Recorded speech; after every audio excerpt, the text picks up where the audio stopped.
Isaías capítulo 53, versículo 12. En días anteriores hemos estado hablando de la primera parte de ese versículo, Isaías 53, 12. Primera parte de ese versículo que habla de la victoria de Cristo, y nosotros nos hemos detenido en ella, la victoria de Cristo. Y hemos dicho que esa victoria es gloriosa, y hemos estado viendo que es gloriosa por muchas circunstancias, entre ellas porque fue una victoria sobre enemigos muy poderosos, nos acordamos, el pecado, el mundo, la muerte, el mismo Satanás. Una victoria gloriosa también por los medios que fueron empleados, la muerte de Cristo y la oración. Una victoria gloriosa porque fue total y definitiva, y una victoria gloriosa por las consecuencias que tiene para con nosotros los que creemos. La victoria de Cristo es gloriosa, recuerdo, porque en la primera parte de ese versículo el escritor nos está poniendo el ejemplo de un general que viene victorioso de una guerra y que reparte botín con los suyos, reparte los despojos, y decimos, pues ese otro aspecto fundamental por lo que la victoria del Señor es gloriosa. Y debemos meditar en más de una ocasión en eso que el Señor nos da, porque es mucho más de lo que nosotros podíamos desear e infinitamente más de lo que nosotros merecemos. Primera parte del versículo. Y ahora cuando celebramos la cena del Señor, pues el Señor nos invita a un banquete para que celebremos precisamente su victoria. Ese es el objetivo de la cena del Señor. La alegría por esa victoria. Pero no es raro de que cuando celebremos la cena del Señor, pues se mezclen, como en la antigüedad, los que conocéis la Escritura lo sabréis, en la antigüedad cuando echaron los cimientos del segundo templo, cuando el templo de Salomón fue destruido, y después de 70 años volvieron a echar los cimientos, allí aquellos estaban con voz de alegría y con voz de lloro. Las dos cosas se mezclaban. Miraban atrás y miraban con lloro, miraban a lo que estaban haciendo y tenían gran alegría. Y creo que esto es lo que sucede también cuando nos acercamos a tomar del pan y del vino. Los creyentes tenemos una alegría grande, pero también en muchos casos tenemos un llanto grande. Y creo que no deben faltar ninguna de las dos cosas. Pero aunque el llanto sea grande, la alegría, gracias a Dios, es más grande, y el llanto no debe empañar la alegría. Así que los cristianos celebramos un banquete, una victoria, un reparto del botín, y eso es alegría, pero al mismo tiempo recordamos lo que costó aquello. Y en el mismo libro del profeta Isaías dice el profeta que el castigo de nuestra paz fue sobre él. Así que recordamos su victoria, traemos a nuestra mente el castigo de nuestra paz fue sobre él. Tenemos una gran alegría porque sabemos que en Cristo hay un manantial abierto para limpiar todas nuestras inmundicias y todos nuestros pecados. Una gran alegría. Pero al mismo tiempo, como dice el profeta, también un gran dolor porque leemos que por su llaga fuimos nosotros curados. Alegría porque Él subió a lo alto y llevó cautiva la cautividad, esa fue su victoria. Y dice el libro de los Salmos que tomó dones para los hombres. Por su victoria Él nos da cosas, Él reparte el botín. Pero al mismo tiempo sigue diciendo el libro de los Salmos que tomó dones también para los rebeldes. Y todos los cristianos hemos de reconocer que éramos grandes rebeldes, y la Biblia dice muchas más cosas de lo que éramos, y que en muchos momentos en nuestra vida, a pesar de ser cristianos, seguimos siendo rebeldes. Así que, como aquel hijo lisiado de Jonatán, Mefiboset, no sé si os acordáis, Mefiboset era un hijo de Jonatán que cuando era pequeño quedó cojo, y David preguntó y al final lo invitó a que comiera en su mesa siempre. No le dijo que viniera a comer las migajas que caían de su mesa, sino que estaría comiendo siempre en la mesa del rey. A nosotros exactamente igual. Se nos sienta a comer en la mesa del rey y se nos da mucho más de lo que merecemos y decimos tenemos que tener alegría por eso. Pero aquel mismo Mefiboset dijo unas palabras que también podíamos hacer nuestras cuando le dijo al rey David ¿quién es tu siervo para que mires a un perro muerto como yo? Así que llanto y alegría, pero alegría que ha de vencer al llanto y a la tristeza. Dice la Escritura también que a los israelitas por el desierto se les dio a comer pan del cielo. ¿Recordamos? Pan de ángeles, dice también el libro de los Salmos. Y aquello para ellos era demasiado, ¿verdad? Pero a nosotros, ¿qué se nos da a comer cuando participamos del pan y del vino? Pues mucho más que eso. Algo que no va a ser nunca el pan de ángeles. Como dijo el Señor, yo soy el pan vivo que bajó del cielo. Tomamos de forma simbólica en este banquete la carne y la sangre de nuestro Señor Jesucristo que da vida al mundo. Así que gran victoria, gran botín y gran alegría que tenemos que tener. Pero en la segunda parte del versículo 12, Isaías 53, 12, pues ahí el profeta habla del costo de esa victoria y emplea 4 frases. Nos hemos detenido ya en la primera y hoy pues vamos a decir algo acerca de la segunda. En la segunda parte del versículo 12 dice que Cristo derramó, no aparece el nombre Cristo, pero está hablando de él, derramó su vida hasta la muerte. Decíamos, derramó su alma, derramó su sangre. Como dice Pablo también en la carta a los Filipenses, estando en la condición de hombre, se humilló a sí mismo haciéndose obediente hasta la muerte y muerte de cruz. La muerte peor, la muerte más vergonzosa, pero al mismo tiempo una muerte judicial, decíamos, juicio de Dios, una muerte sustitutoria por nosotros, una muerte voluntaria. Y decíamos, si entendemos bien que Cristo derramó su vida hasta la muerte por nosotros, eso nos debe llevar a esforzarnos por separarnos de nuestros pecados, a derramar nuestras vidas en ofrenda voluntaria en su altar, a su servicio. Nos tiene que llevar también, si hacemos eso, a derramar nuestras angustias y aflicciones delante del Señor, porque solamente cuando derramamos nuestras vidas al Señor estaremos, digamos, en buena postura, en buena posición para derramar luego nuestras angustias, y derramamos también delante de Él nuestros propios pecados para que los perdone. Bueno, pues hoy vamos a continuar con este segundo aspecto del sufrimiento de la muerte de Cristo, porque el profeta dice a continuación que fue contado con los pecadores. En eso nos vamos a detener. Pero antes voy a leer Isaías 53, del versículo 10 al versículo 12, lo que nos dice ahí la palabra del Señor. Con todo eso, a pesar de que nunca hizo maldad ni hubo engaño en su boca, Dios quiso quebrantarlo sujetándole a padecimiento. Cuando haya puesto su vida en expiación por el pecado, verá linaje y vivirá por largos días, y la voluntad de Dios será en su mano prosperada.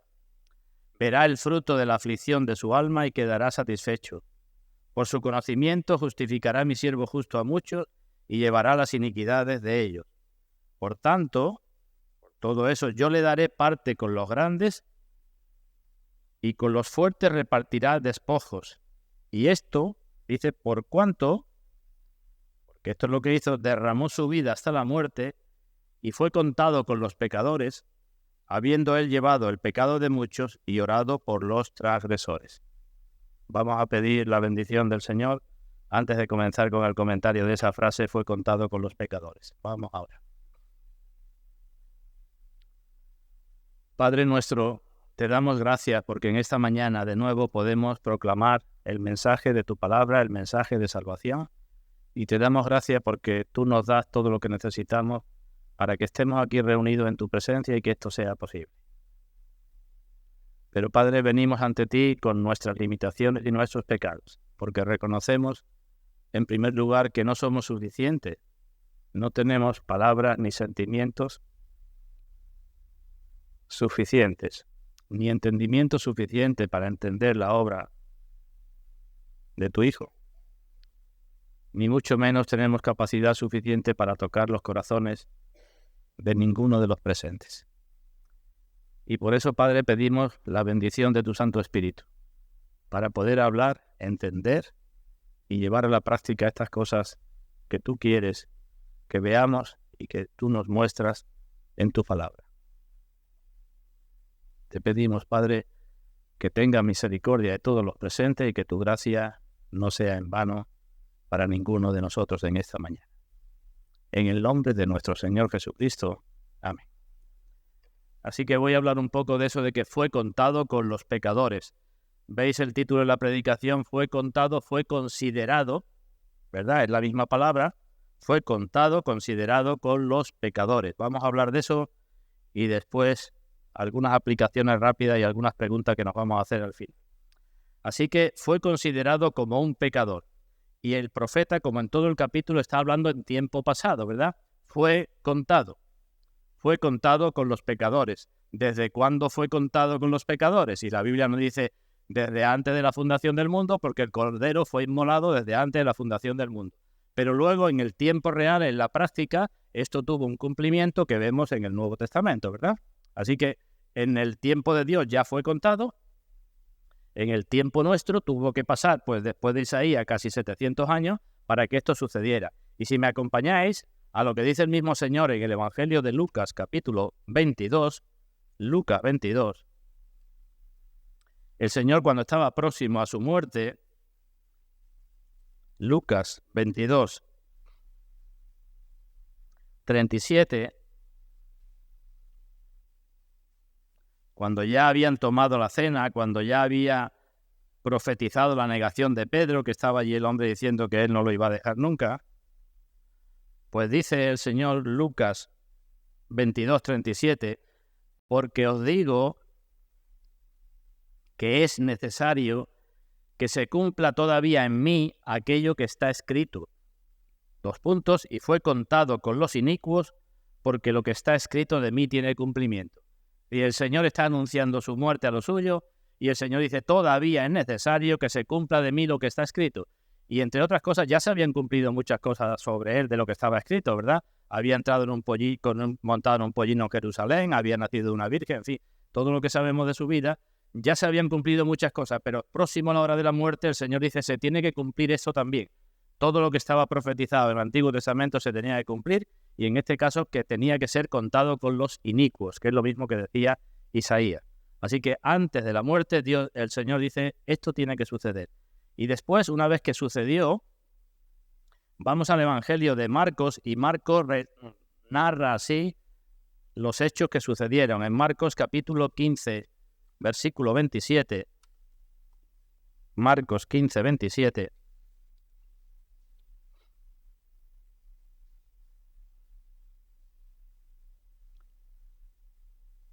leemos que dice,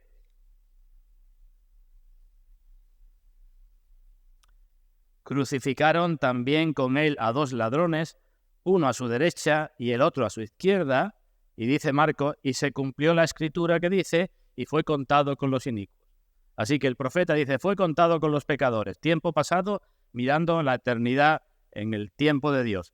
Y ahora pasa el tiempo, y el Señor mismo dice, todavía se tiene que cumplir en mí esto. Y cuando el Señor muere, el evangelista Marcos, contando lo que sucedió, dice, pues fue crucificado entre dos malhechores porque se tenía que cumplir la escritura. Así que contado con los pecadores. Pero aquí quiero dejaros una idea que no aparece de forma muy clara, pero muchas veces la escritura dice mucho más de lo que está escrito. Y es fácil de entender esto. No debemos limitar solamente a las palabras que están escritas, porque fue contado con los pecadores significa que no solo fue contado en compañía de los pecadores, ¿verdad?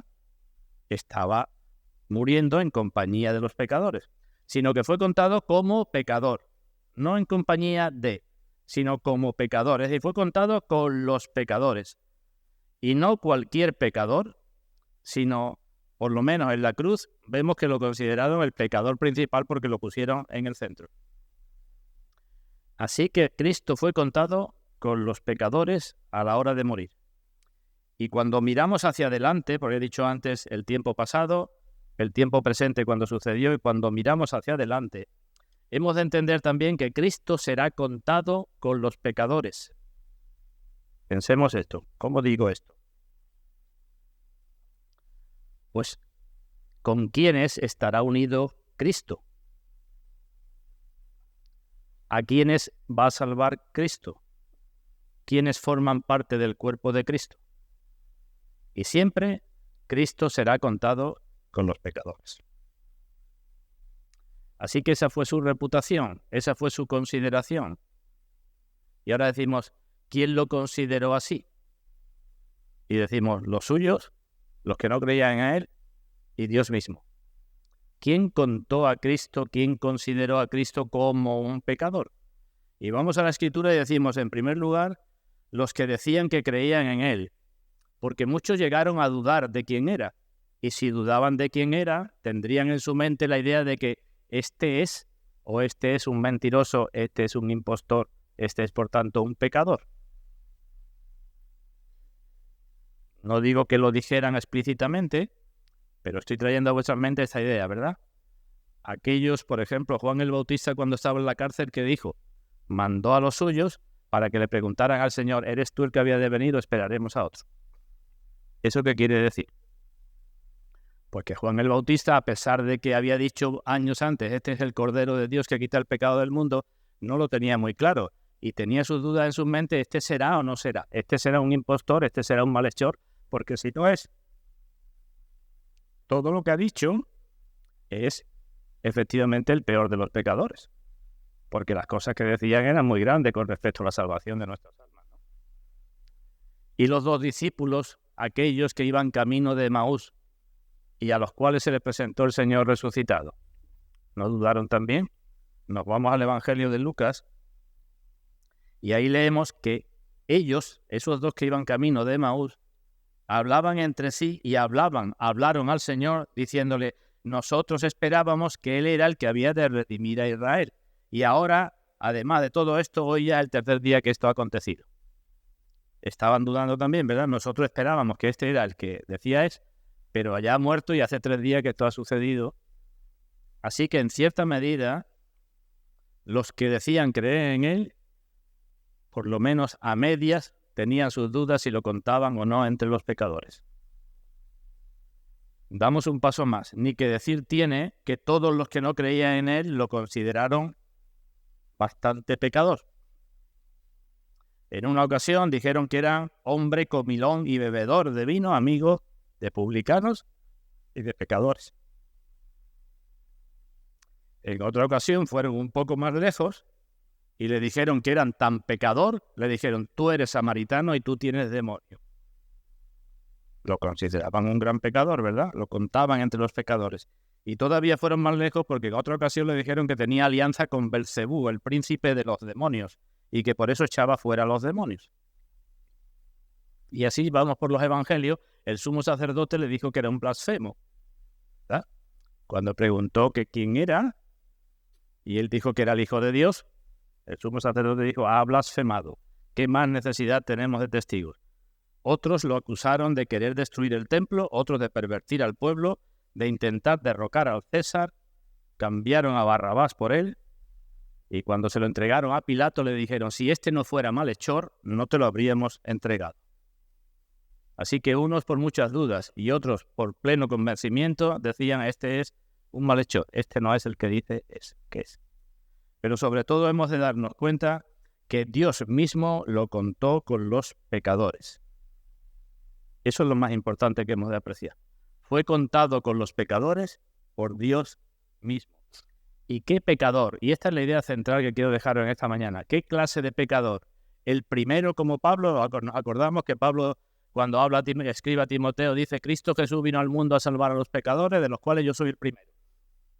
¿Cómo consideró Dios a Cristo como pecador? Y digo, no solamente el primero, sino el mayor de todos, a una distancia infinita de todos nosotros como pecadores, y con una culpa encima que es la de todos los que han sido salvos y serán salvos a lo largo de la historia. Isaías dice, Jehová, oh Dios, cargó en él el pecado de todos nosotros. Y en el versículo 12 he leído que llevó el pecado de muchos. Y esta es la idea que quiero dejar con vosotros y la que debemos de meditar. El peso de su carga, Dios cargó en él el pecado de todos nosotros y el peso de la ira de Dios por sus pecados.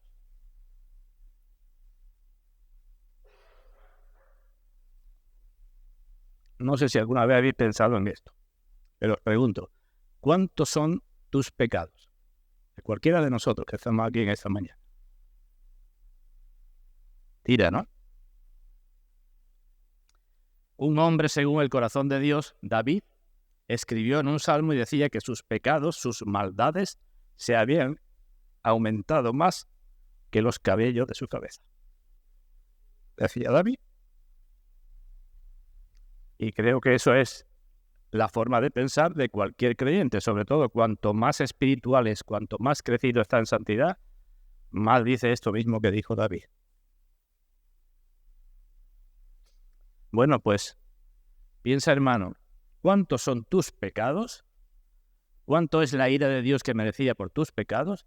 Y ahora piensa que tus pecados y los míos y los de todos fueron cargados sobre Cristo. Ese es el peso de su carga y por eso tuvo que ser castigado tan duramente, podemos decir, por Dios. Cuando un juez coge a un asesino que ha matado a una persona, según la ley del país, pues le puede poner el castigo que sea, tantos años de cárcel, ¿verdad? Pero si el asesino ha matado a 5 personas, el castigo aumenta. Y si el asesino es un asesino en serie, y además es un ladrón, y además es todo lo que podamos, el castigo aumenta, ¿verdad? Bueno, pues pensemos en nosotros y en Cristo. Contado con los pecadores por parte de Dios, y lo digo entre comillas porque no sé si me paso con esto, considerado con Dios casi como un demonio. ¿Entendéis por qué, no? Es decir, si Él lleva todas mis maldades y las tuyas y las de otro y las de otro y las de millones de personas, es como si Cristo hubiera cometido millones de asesinatos, millones de adulterios, millones de lo que sea. ¿Nosotros somos millonarios o no somos millonarios? Ninguno de los presentes somos millonarios económicamente, ¿verdad? Pero tenemos una riqueza enorme en pecados. Somos millonarios en pecados. Porque todos los días no hay hombre o mujer que no peque.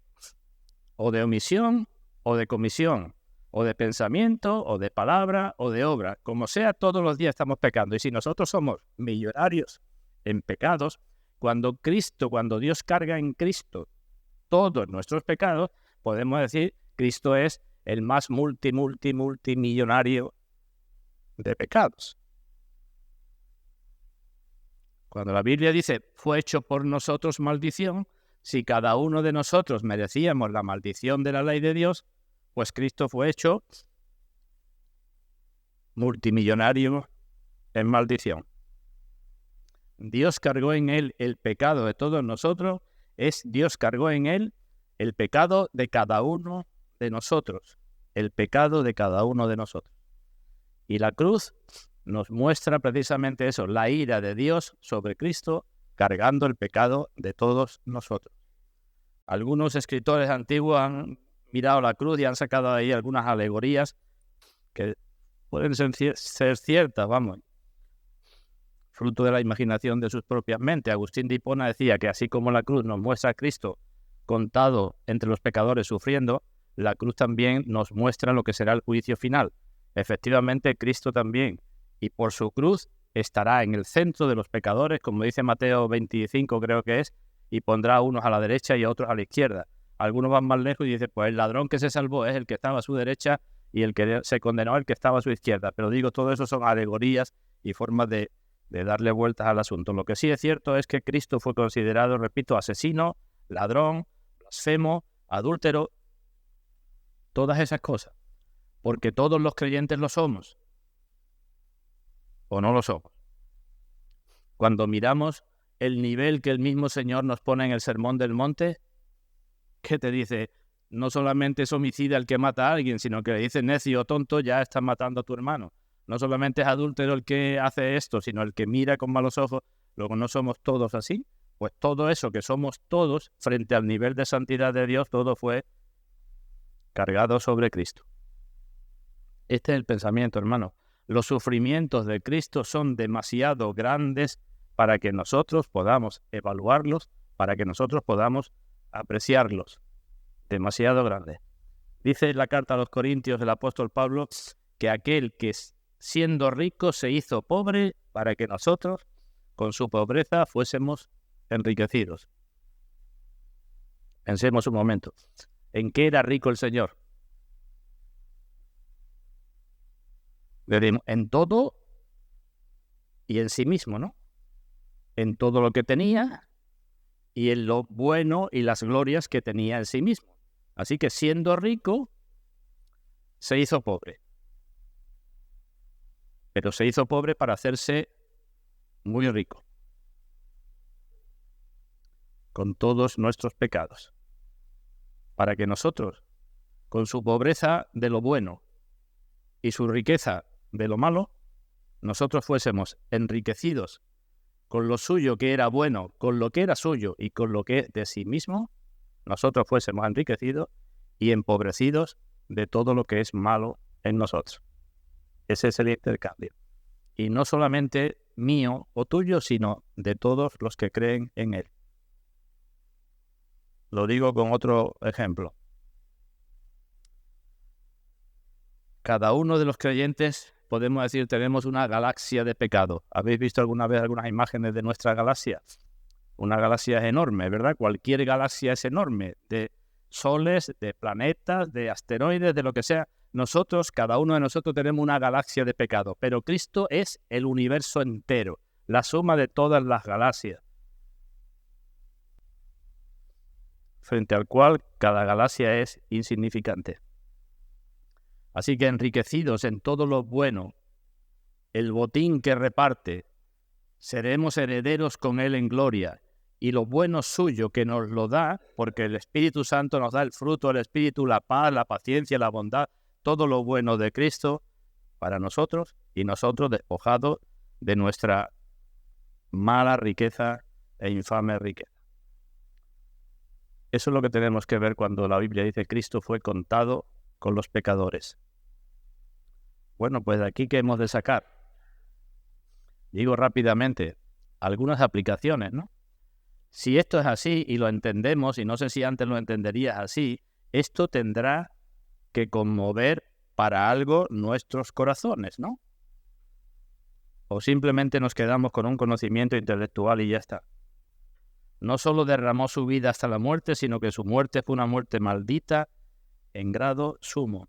Y esto, repito, pensar en esto, y necesitamos algunas veces pararnos a pensar en estas cosas, esto tiene que servir, debe servir para que nos consagremos más a Dios. Os hago una pregunta. ¿Nos hemos parado a pensar a quién eligió Cristo por pareja?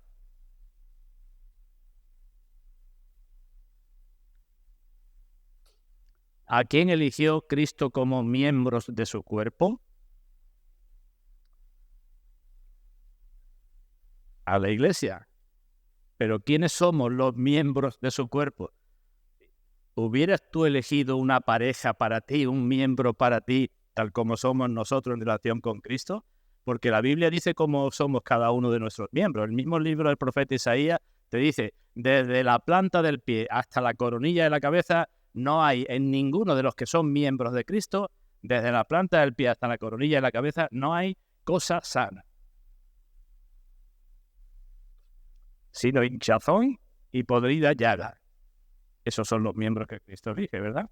Pablo dice en la carta a los romanos, no hay justo ni uno, no hay ni uno que haga el bien, no hay ni uno bueno, todos se desviaron, ni uno busca a Dios. Y habla de la lengua, cómo la empleamos, de los pies, de que no hay temor de Dios delante de sus ojos. Bueno, pues esos son o somos los miembros de Cristo. Así de pobres éramos, así de ricos éramos. Mirarlo del lado bueno o del lado malo, ¿verdad? Así éramos. Pero dice la Escritura que Cristo nos presentará a todos nosotros, a su iglesia, como decía la hermana, santa y sin mancha, una iglesia sin arruga, de nada de qué avergonzarse.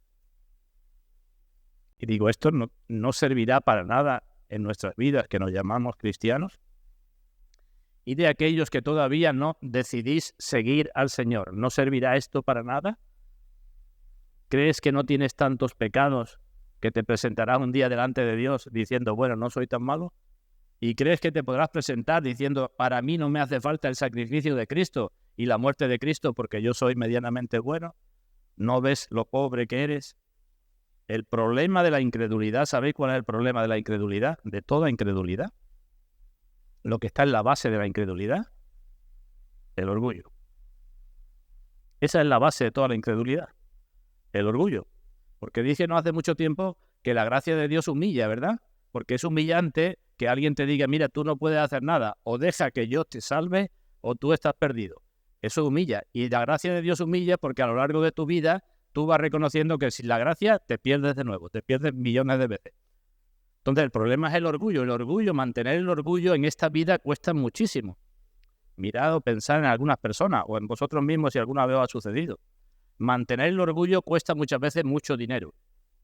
Y a veces cuesta hasta la propia vida. Hemos visto gente que han hecho, digamos, algo extraordinario y han muerto en el intento.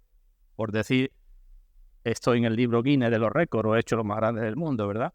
El orgullo siempre cuesta mucho. Siempre el orgullo da lugar a muchísimos problemas y no quiero entrar en más detalles. Pero sobre todo el orgullo espiritual costará muchísimo si alguna vez alguien piensa que se puede presentar delante de Dios sin más. Cristo fue contado con los pecadores, fue cargado con el pecado de los pecadores. Segunda cosa que debemos tener presente es que la gloria y la inocencia muchas veces pueden ser oscurecidas y hemos de tener cuidado cuando personas, las que sean, nos intenten hablar mal de los hermanos. Es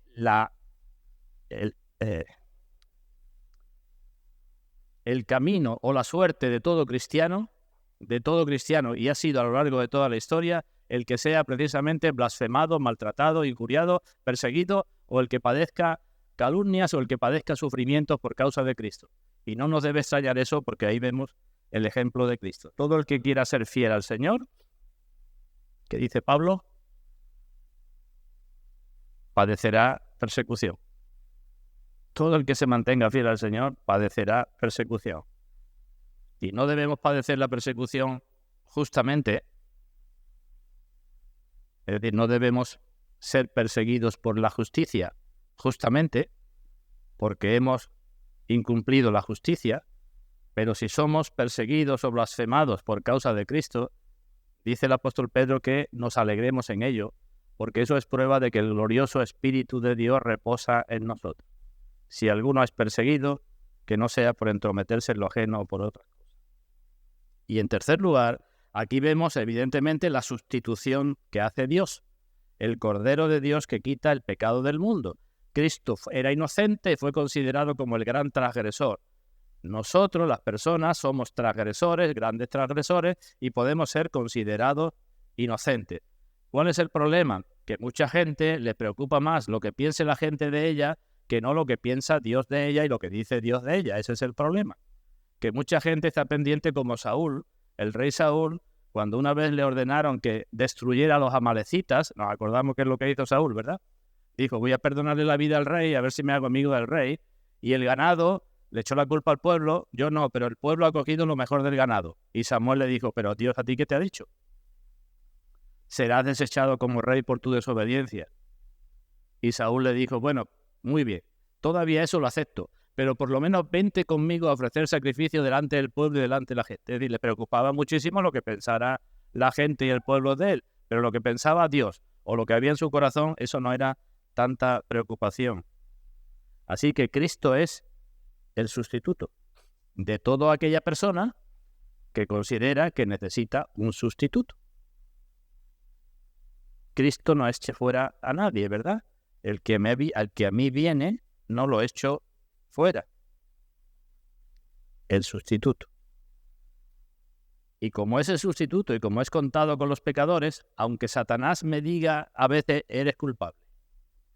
Yo digo, lo soy. Y cualquier persona, un hermano, el que sea, me diga, eres culpable, yo diré, lo soy.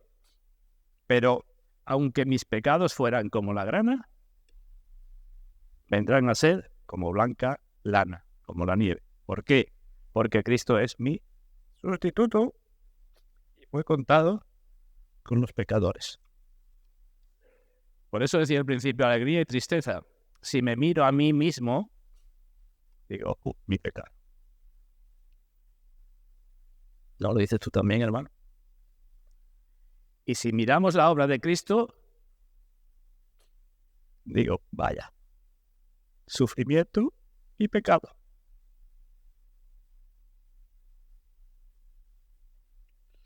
Pero hemos de dar un paso más, ¿no? Y decir, como dice el principio del versículo 12, Cristo fue vencedor. Y Cristo reparte, y Cristo nos da su gloria, y Cristo nos da su gracia. ¿Alguna pregunta para que todos sepamos si somos o no cristianos? ¿Cuánto deseas la gracia de Dios para tu vida y la gloria de Dios en tu vida? No sé si alguna vez te lo has preguntado. Pues pregúntatelo. ¿Cuánto deseas la gracia de Dios en tu vida y la gloria de Dios en tu vida? Porque si lo deseas mucho es que reconoce que eres un gran desastre. Si no, no te haría falta ni la gracia ni la gloria, ¿verdad? Pero incluso puedo preguntar algo más. No solamente cuánto la deseas, porque muchos podemos decir, todos podemos decir, sí, la deseamos. Quiero ser más bueno, quiero ser esto. No solamente cuánto lo deseo, sino cuánto estás dispuesto tú a dar, a hacer, a entregarte. Por eso que dice que tanto desea. Los cristianos decimos siempre con el apóstol Pablo, gracias a Dios por su don inefable. Gracias a Dios por su don inefable, porque Cristo fue contado con los pecadores. Y quiero terminar rápidamente haciéndoos a todos unas preguntas que os pondré Dios mediante en un escrito para que todos las tengáis. La última vez que tomamos la cena nos estuvimos preguntando y decíamos, debemos preguntarnos quién soy yo o qué soy yo. Y decía, ¿qué elección he hecho? Yo antes de tomar el pan y el vino tengo que preguntarme qué cambio he experimentado, qué cambio estoy experimentando, hacia dónde están mis afectos, qué es más pesado para mí, la carga del pecado o la carga de la aflicción. Todas esas cosas, ¿cuál es mi afecto hacia el mundo? ¿Cuáles son mis afectos hacia la palabra de Dios? Eso nos preguntábamos otro día y lo tenéis en la hoja esa que acabo de mostraros hace un momento. Bueno, pues creo que también para tomar la cena correctamente tendremos que hacernos una pregunta que lleva por título general ¿qué he hecho? ¿O qué estoy haciendo? Porque venimos a la cena, en la cena del Señor que estamos haciendo. Y la palabra nos dice, estamos renovando un pacto, ¿verdad? En la cena Dios nos pone su mesa, renueva su pacto con nosotros y nosotros estamos renovando nuestro pacto con Él. Y en la cena creemos que por medio de la sangre y el cuerpo de Cristo nuestros pecados son perdonados. Pues es bueno, pienso, antes de tomar el pan y el vino, pensar por lo menos un poco concretamente, no digo que tengo pecados y ya está, sino en pecados concretos para que yo sea capaz de enfrentarlo, de arrepentirme, de pedir gracia a Dios y de esforzarme para no seguir con ese tipo de pecado.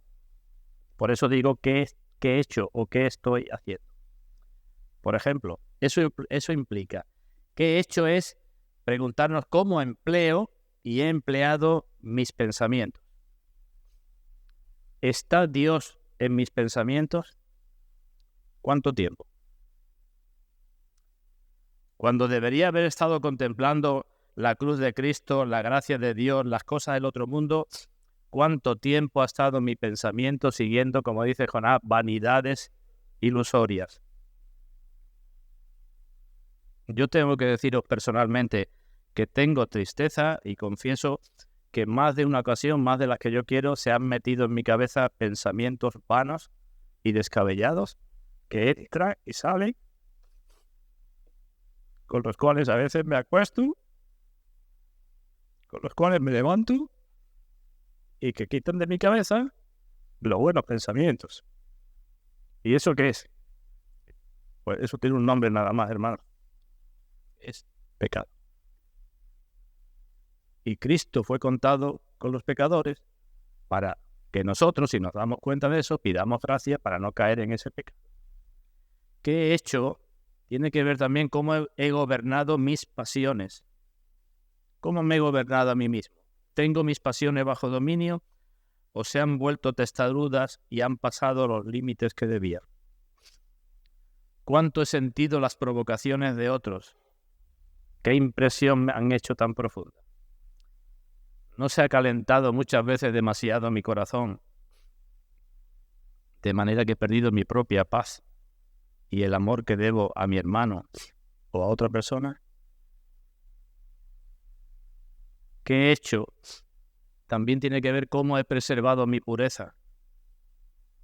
Porque la Biblia no solamente nos dice que conservemos puros nuestros cuerpos, sino también nuestros espíritus, ¿verdad? Entonces tendría que preguntarme, ¿no se ha contaminado mi espíritu con deseos impuros? ¿He hecho, como dijo Job, un pacto con mis ojos para no codiciar nada, ni a nadie? ¿He hecho ese pacto? Y si lo he hecho, ¿lo he cumplido? ¿Qué he hecho? Es también preguntarme cómo he usado mi lengua. La lengua nos la dio Dios para nuestra gloria, pero muchas veces ha sido nuestra vergüenza. Y en más de una ocasión hemos de reconocer que ha salido de nosotros palabra corrompida que no es para edificación de los creyentes, como dice la Biblia que tiene que salir. No hemos hablado nunca imprudentemente, no hemos hablado nunca apresuradamente, no hemos dicho algo que luego nos arrepentimos de haberlo dicho. Si dice el Señor que de toda palabra ociosa tenemos que dar cuenta, de toda palabra ociosa que salga de nuestra boca tenemos que dar cuenta, ¿de cuántas palabras de ese tipo no tendré que dar cuenta yo? Y digo, gracias a Dios por su don inefable. Preguntarme qué he hecho también es preguntarme en qué he empleado mi tiempo. Yo no sé si alguna vez lo pensáis, hermano, pero la vida se va muy rápida. Los que somos ya un poco mayores miramos atrás y ayer nacieron los que ya tienen 14 o 16 o 18 años, nacieron ayer. Y la vida pasa muy rápido y tenemos que preguntarnos en qué estoy empleando mi tiempo, para qué estoy viviendo, qué le estoy dando al Señor. El Señor nos da, he dicho antes, pan que es superior al pan de los ángeles. ¿Y yo qué le doy al Señor? Y muchas veces decimos la migaja que cae de mi mesa. El Señor, que nos podía considerar como perrillos y darnos sus migajas, nos pone como hijos a su mesa, ¿verdad? Y nosotros, en vez de estar agradecidos porque estamos a su mesa, le damos al Señor las migajas de nuestro tiempo. ¿Cuántas horas hemos desperdiciado que podría haberse gastado muchísimo mejor? ¿Qué he hecho? También tiene que servir para que nos preguntemos ¿qué he hecho en mi trabajo, en mi vocación? ¿Ha estado Dios conmigo en mi trabajo? Pues muchas veces lo he alejado de mí. ¿He sido justo en mi trabajo? ¿O he hecho negocios con engaño? ¿O me ha gobernado más la sabiduría carnal que la sinceridad piadosa? ¿Qué he hecho? Tiene que servir también para que nos preguntemos cómo he tomado mi alimento diario. Porque muchas veces lo que Dios nos da para que preservemos nuestro cuerpo, nosotros nos pasamos y nuestra mesa, como dice la Escritura, pasa a ser un lazo para nosotros. Nuestra mesa, un lazo para nosotros. Y si abusamos de aquellas cosas que Dios nos da, entonces nuestro cuerpo estará peor para el servicio de Dios. O lo digo de otra manera, ¿cuántas veces hemos comido y bebido para nosotros mismos? Cuando la Biblia nos dice que si coméis o bebéis o hacéis cualquier otra cosa, hacedlo todo para la gloria de Dios. ¿Lo dice eso? Debemos preguntarnos también qué he hecho en mis relaciones particulares, porque la Biblia nos deja muy claro cómo tenemos que funcionar como maridos, como mujeres, como hijos, como padres, como trabajadores, como empresarios.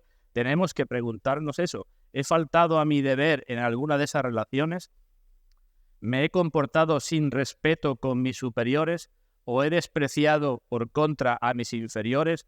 ¿O he tratado de forma que no debía a los que son mis iguales? ¿Le he dado a todo lo que le corresponde? ¿He sido un consuelo para mis hermanos? ¿O he causado dolor a mis hermanos? ¿Qué he hecho? Tiene que servir para que nos preguntemos qué hacemos o qué hemos hecho con nuestro culto privado. ¿Hemos sido constantes? ¿Lo hemos omitido a veces por alguna frivolidad? ¿Lo hemos pospuesto y al final nunca ha llegado? ¿Hemos sido concienzudos? ¿Lo hemos mantenido como una costumbre, como una formalidad? ¿O hemos estado pendientes de lo que hemos estado haciendo? ¿Qué he hecho? Es también preguntarnos cómo he dispuesto de lo que Dios me ha dado. La Biblia dice que hemos de honrar al Señor con nuestros bienes y hemos de preguntarnos, ¿lo he hecho? ¿He hecho el bien con ellos? ¿O he desperdiciado parte de los bienes de mi Señor en cosas que no convienen? Son los bienes de mi Señor, no son los míos. ¿Ha recibido Dios lo que le corresponde? ¿Y mi familia lo que le corresponde? ¿Y las obras de Dios lo que le corresponde? ¿Qué he hecho? Tiene que llevar a preguntarme qué beneficios he sacado de los medios de gracia de que dispongo. ¿Qué he hecho con el día del Señor? ¿Qué estoy haciendo? ¿De qué me sirven los sermones que oigo? ¿De qué me sirve tomar el pan y el vino? ¿Qué he hecho? Tiene también que llevarnos a preguntar cómo llevo mis aflicciones y mis problemas. Cuando Dios me frunce el ceño, por así decirlo, ¿qué hago? ¿Me quejo o me arrepiento? Y cuando yo por mi propia insensatez me meto en un camino malo y pervierto mi camino, como dice el libro de Proverbios, el insensato pervierte su camino, después, dice el libro de Proverbios, se irrita su corazón contra Dios. ¿He hecho eso yo? Yo soy el culpable y me traigo en mi vida las cosas y después le echo la culpa a Dios. ¿He hecho eso alguna vez? ¿Qué bien hemos obtenido de las aflicciones? ¿Qué ganancia interior cuando hemos tenido pérdidas externas? Y lo dejo, hermanos, porque se podría plantear muchas más preguntas. Es importante que cuando nos acercamos a la mesa del Señor, lo hagamos conscientemente. Y estoy diciendo simplemente que nos examinemos, por un lado, y que tengamos presente que Cristo fue contado con los pecadores, por otro. Y por eso decía que es difícil que cuando alguien participa como debe en la mesa del Señor, no tenga llanto, bienaventurados los que lloran, y no tenga también alegría, gozo inefable. Y creo que con lo que estoy diciendo todos tenemos motivos más que suficientes para sentirnos culpables, ¿verdad? Pero no quiero que esa sea la última idea de esta mañana. Todos tenemos motivos suficientes para sentirnos culpables, por eso tomamos del pan y del vino. ¿Y qué hemos de hacer si nos sentimos culpables? Pues confesar nuestra falta, arrepentirnos y pedir a Dios más gracia. Es decir, poner delante de Dios sus promesas. Os lo he dicho alguna vez, ¿verdad? Señor, tú has dicho que los que te aman, todas las cosas son para bien. Pues cumple esa promesa en mi vida. Porque me están pasando cosas y yo no veo que sea para mi bien. Pon tu promesa en mi vida. Tú has dicho que por torpe que sea el que anda en tu camino, no se va a extraviar. Señor, pues dame tu gracia y cumple tu palabra en mí, porque si no yo me extravío. Y así una y otra y otra. Somos culpables, pero hemos de acudir a Dios y hemos de acudir al Señor por más gracia. Y no está mal que lloremos y lamentemos nuestros pecados y que los confesemos. Pero ante el pan y el vino debemos de renovar también nuestros pactos, nuestras promesas a Dios. Porque en la cena no solamente Dios nos hace promesa a nosotros, sino nosotros le hacemos promesas a Dios, ¿verdad? Y si yo digo, bueno, me doy cuenta con lo que ha dicho Emilio esta mañana, por ejemplo, que tengo un poco descuidada mi devoción privada, me doy cuenta de eso. Pido perdón por eso. Y Señor, pido gracia para que me ayude a seguir adelante, pero luego yo tendré que analizarme y esforzarme para que eso no siga siendo una realidad una vez y otra vez y mil veces, ¿verdad? Así que motivo de tristeza, propósito de enmienda, la gracia de Dios es la que nos lleva a llevar a tener tristeza, y no nos olvidemos de eso. El que no sabe nada de la gracia de Dios tiene poca tristeza por sus pecados, como estamos diciendo. La gracia nos lleva a tener tristeza, la gracia nos lleva a lamentar nuestro pecado, la gracia nos lleva a tener propósito de enmienda y la gracia nos lleva a tener alegría porque Cristo fue contado con los pecadores.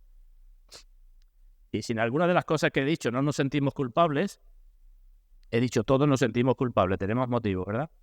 Y si en alguna de las cosas que he dicho no nos sentimos culpables, ¿por qué es? Y decimos, por la gracia de Dios en Cristo. Así de que de una u otra forma me da igual. Si nos sentimos como si no sentimos, la gracia de Dios es la que nos alcanza y nosotros ahora ante eso, ¿qué debemos de hacer? Pues darle la gloria a Dios. ¿Y cómo le damos la gloria a Dios? Pues renovando nuestros pactos y nuestras promesas a Dios, esforzándonos en nuestros deberes como cristianos, intentando no seguir el mismo camino que seguíamos antes.